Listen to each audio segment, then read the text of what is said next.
ಈ ದೃಶ್ಯವನ್ನ ನೋಡಿದಂತಹ ಮಹಾರಾಜನ ಮನಸ್ಸು ಕನಲಿ ಒಡನೆಯೇ ಆ ಕ್ಷಣದಲ್ಲಿ ಇಬ್ಬರನ್ನ ಸೀಳು ಬಿಡಬೇಕು ಅಂತೇಳಿ ಖಡ್ಗವನ್ನ ಮೇಲೆತ್ತಾನೆ.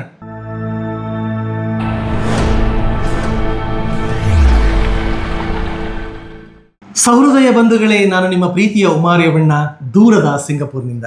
ಬೇವನ್ನು ಮೆಚ್ಚಿದ ಕಾಗೆಗೆ ಮಾವು ಇಳಿದಾಗುವಂತೆ ಅಮೃತಮತಿಗೆ ಬರುತ್ತ ಯಶೋಧರನಲ್ಲಿ ಅನುರಾಗ ಬತ್ತಲಾರಂಭಿಸುತ್ತದೆ. ಇದು ಸಹಜವೂ ಕೂಡ. ಇದರ ಮರ್ಮವನ್ನ ತಿಳಿಯಬೇಕು ಅಂತ ಹೇಳಿ ದೊರೆ ಒಂದಿರುಳು ತನಗೆ ನಿದ್ದೆ ಬಂದವನಂತೆ ನಟಿಸಿ ಮಲಗಿರಲು ರಾಣಿ ಮೆಲ್ಲನೆ ಅವನ ತೋಳು ಸೆರೆಯನ್ನು ಬಿಡಿಸಿಕೊಂಡು ಜಾರನಲ್ಲಿಗೆ ನುಸುಳುತ್ತಾಳೆ. ಅರಸನೂ ಕೂಡ ಬೆನ್ನ ಹಿಂದೆಯೇ ಅವಳನ್ನ ಹಿಂಬಾಲಿಸಿಕೊಂಡು ಹೋಗಿ ಕತ್ತಿ ಹಿರಿದು ಕತ್ತಿಯನ್ನೂ ಕೂಡ ಜೊತೆನಲ್ಲೇ ತೆಗೆದುಕೊಂಡು ಹೋಗ್ತಾನೆ. ಅಮೃತಮತಿ ಅಲ್ಲಿಗೆ ಹೋಗ್ಲಿಕ್ಕೆ ಆವತ್ತು ತಡ ಆಗಿರುತ್ತೆ. ಅದಕ್ಕೆ ಅಷ್ಟವಂಕನು ಮುಳಿದು ಬಾಯಿಗೆ ಬಂದಂತೆ ಬೈದು ಗಿಡುಗ ಎರಗುವಂತೆ ಅವಳ ಮೇಲೆ ಎರಗಿ ಕಾಲಿನಿಂದ ಒದಿತಾನೆ. ಅವಳು ಹತ್ತಿರ ಹೋದಷ್ಟು ದೂರ ತಳ್ಳಿದಾಗ ಅವನ ಕಾಲಿಗೆರಗಿ ನನ್ನನ್ನು ಕ್ಷಮಿಸು, ಪಾತಕಿ ದೊರೆಯನ್ನ ಮಲಗಿಸಿ ಬರಲಿಕ್ಕೆ ಸ್ವಲ್ಪ ತಡ ಆಯಿತು. ನೀನು ಮುನಿಸ್ಕೊಂಡ್ರೆ ನಾನು ಸತ್ತಂತೆ. ಈ ಪ್ರಪಂಚದಲ್ಲಿ ನಿನ್ನನ್ನು ಬಿಟ್ಟರೆ ಮಿಕ್ಕ ಗಂಡಸರೆಲ್ಲರೂ ನನಗೆ ಸೋದರ ಸಮಾನ ಅಂತ ಹೇಳಿ ಬಗೆಯಾಗಿ ಅವನನ್ನು ಸಮಾಧಾನ ಮಾಡಲಿಕ್ಕೆ ಪ್ರಯತ್ನ ಮಾಡ್ತಾಳೆ.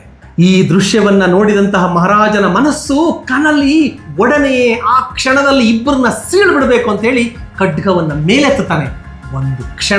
ಒಂದು ಕ್ಷಣ ಆಲೋಚನೆ ಮಾಡಿ ಇಂತಹ ಹೊಲಸು ದೇಹಗಳನ್ನು ಕತ್ತರಿಸಿ ನನ್ನ ಖಡ್ಗವನ್ನ ಮಲಿನ ಮಾಡಿಕೊಳ್ಳೋದು ಬೇಡ ಅಂತ ಹೇಳಿ ತೀರ್ಮಾನ ಮಾಡಿಕೊಂಡು ಹಿಂದಿರುಗಿ ಬಂದು ಮಲಗಿಕೊಳ್ತಾನೆ.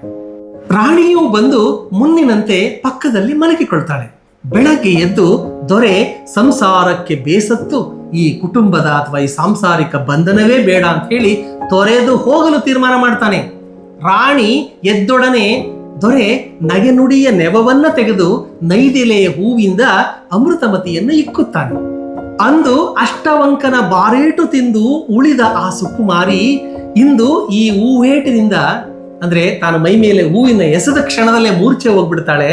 ಅವಳ ಅಣಕಕ್ಕೆ ಅಸಹಿಸಿ ಅಯ್ಯೋ ಅಂದಿನ ಸಾವು ದೈವದಿಂದ ತಪ್ಪಿತು, ಇಂದು ಈ ನೈದಿಲೆಗೆ ಸಾವಾಯಿತು ಅಂತ ಹೇಳಿ ಅರಸು ಕೊಂಕು ನುಡಿಯನ್ನ ನುಡಿತಾನೆ. ತನ್ನ ಗುಟ್ಟು ಬಯಲಾದದ್ದನ್ನ ತಿಳಿದು ರಾಣಿ ಮರು ಮಾತಾಡದೆ ಬೇಸತ್ತಂತೆ ಇದ್ದು ಬಿಡ್ತಾಳೆ. ಇತ್ತ ದೊರೆಯ ಮನಸ್ಸು ಕದಡಿ ನೆಮ್ಮದಿ ಇಲ್ಲದೆ ಚಿಂತಾಕ್ರಾಂತನಾಗಿ ನೆಲೆ ಕಾಣದೆ ತಾಯಿಯ ಬಳಿಗೆ ಹೋಗ್ತಾನೆ. ಮಗನ ಮುಖವನ್ನ ಕಂಡು ತಾಯಿಯ ಮನಸ್ಸು ಬತ್ತಿದ ನೀರ ಮೀನನಂತೆ ಮರುಗಿ ಕಾರಣ ಕೇಳ್ತಾಳೆ. ರಾತ್ರಿ ಕನಸಿನಲ್ಲಿ ಹೊಂದಾವರೆ ಕೊಳದ ಹಂಸ ಕನಲಿ ಕೆಸರಿನಲ್ಲಿ ನಲಿದದ್ದನ್ನ ಕಂಡೆನೆಂದು ಹೇಳಿ ದೊರೆ ನಿಜವನ್ನ ನುಡಿಯಲಾರದೆ ಇರುಳು ನಡೆದದ್ದನ್ನ ತಾಯಿಯಲ್ಲಿ ಹರವುತ್ತಾನೆ. ಮಗನೊಂದು ನೆನೆದರೆ ತಾಯಿಯೊಂದು ನೆನೆಯುತ್ತಾಳೆ. ದುಸ್ವಪ್ನದ ಶಾಂತಿಗಾಗಿ ದೇವಿಗೆ ಪ್ರಾಣಿ ಬಲಿಯನ್ನು ನೀಡಬೇಕೆಂದು ತಾಯಿ ಸಲಹೆಯನ್ನ ಇತ್ತಾಗ ಮಗ ಕಿವಿಯನ್ನ ಮುಚ್ಚಿಕೊಳ್ತಾನೆ. ಪ್ರಾಣಿ ವಧೆ ಸಲ್ಲದು, ಅದು ನಮ್ಮ ಧರ್ಮಕ್ಕೆ ವಿರುದ್ಧವಾದದ್ದು ಎಂದು ಎಷ್ಟು ಹೇಳಿದರೂ ಕೂಡ ತಾಯಿ ಕೇಳದೇನೆ ಕೊನೆಗೆ ಜ್ಯೋತಿಷಿಗಳ ಸಲಹೆಯಂತೆ ಹಿಟ್ಟಿನ ಕೋಳಿಯನ್ನಾದರೂ ಬಲಿ ಕೊಡಬೇಕು ಅಂತ ಹೇಳಿ, ಇಲ್ಲದಿದ್ದರೆ ತಾನೇ ದೇವಿಗೆ ಬಲಿ ಬೀಳೋದಾಗಿ ಹೇಳಿ ಮಗನನ್ನ ತಾಯಿ ಪೀಡಿಸ್ತಾಳೆ. ತಾಯಿಯ ಮೋಹದಿಂದ ಮಗ ಒಪ್ಪಿ ಮಾನೋಮಿಯ ಮುಂದಿನ ಭೌಮಾಷ್ಟಮಿಯಲ್ಲಿ ಹಿಟ್ಟಿನ ಕೋಳಿಯೊಂದನ್ನು ದೇವಿಗೆ ಬಲಿ ಕೊಡ್ತಾನೆ.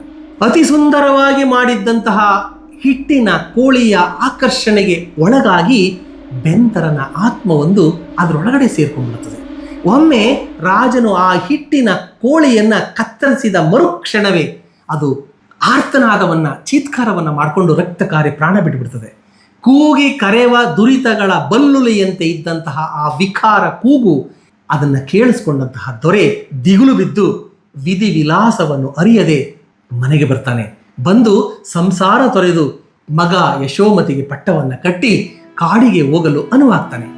ಅದನ್ನ ಅರಿತು ಮಾಯಾಂಗನೆ ಅಮೃತಮತಿ ಹೂವಿನ ಸೌರಭದಂತೆ ತಾನೂ ಕೂಡ ಗಂಡನ ಹಿಂದೆ ಹೋಗೋದಾಗಿ ತಿಳಿಸಿ ಹೋಗುವ ಮೊದಲು ಎಲ್ಲರೂ ತನ್ನ ಅರಮನೆಯಲ್ಲಿ ಔತಣವನ್ನ ಉಂಡು ಹೋಗಬೇಕು ಅಂತ ಹೇಳಿ ಗಂಡನನ್ನು ಅತ್ತೆಯನ್ನು ಒಪ್ಪಿಸ್ತಾಳೆ.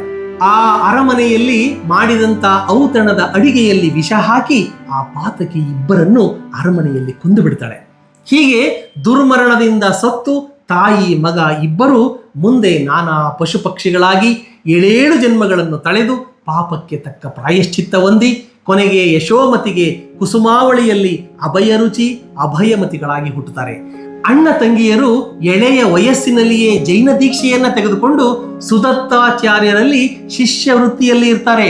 ಗುರುವಿನ ಅಪ್ಪಣೆಯಂತೆ ಚೆರಿಗೆಗೆ ಹೊರಟಂತಹ ಈ ಅಭಯರುಚಿ ಅಭಯಮತಿಗಳೇ ನಾವು ಅಂತ ಹೇಳಿ, ಕೇವಲ ಮಾನಸಿಕ ಪಾಪವೊಂದಕ್ಕೆ ನಾವು ಪಟ್ಟ ಪಾಡಿನ ಕಥೆ ಇದು ಅಂತ ಹೇಳಿ ಎಲ್ಲರ ಸಮ್ಮುಖದಲ್ಲಿ ತಮ್ಮ ಒಂದು ಕಥೆಯನ್ನ, ತಮ್ಮ ಜನ್ಮವೃತ್ತಾಂತವನ್ನ ಆ ಮಕ್ಕಳು ಹೇಳಿಕೊಳ್ತಾರೆ.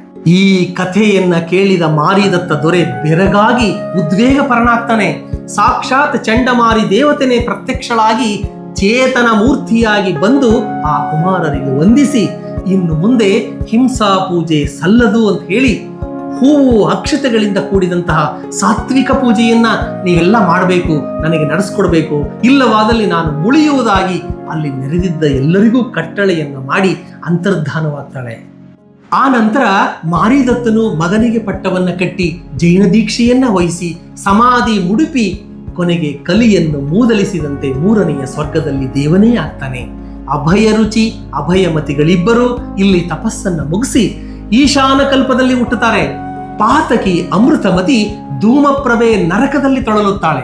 ಕೈ ಹಿಡಿದ ಪ್ರೇಮದ್ರೋಹದಿಂದ ಬೇಸತ್ತು ಸಂಸಾರವನ್ನು ತೊರೆದು ಹೋಗುವುದರಲ್ಲಿದ್ದ ದೊರೆಯೊಬ್ಬನು ತಾಯಿಯ ಮೇಲಿನ ಮೋಹದಿಂದ ಆಕೆ ಒಡ್ಡಿದ ಬಲಿಯ ಬಲೆಗೆ ಸಿಲುಕಿ ಬಿದ್ದು ವಿಷಗಳಿಗೆಯಲ್ಲಿ ಮಾನಸಿಕ ಹಿಂಸೆಗೆ ಎಡೆಗೊಟ್ಟು ಆ ಪಾಪದ ಫಲವಾಗಿ ತಾನು ಮತ್ತು ತನ್ನ ತಾಯಿ ಚಂದ್ರಮತಿ ಇಬ್ಬರೂ ಕೂಡ ಜನ್ಮಾಂತರಗಳನ್ನು ಹೊಂದಿ ಕಷ್ಟಗಳನ್ನು ಅನುಭವಿಸಿ ಕೊನೆಗೆ ಪಾಪ ಮುಕ್ತವಾದ ಕಥೆಯೇ ಯಶೋಧರ ಚರಿತೆಯ ಕಥೆ.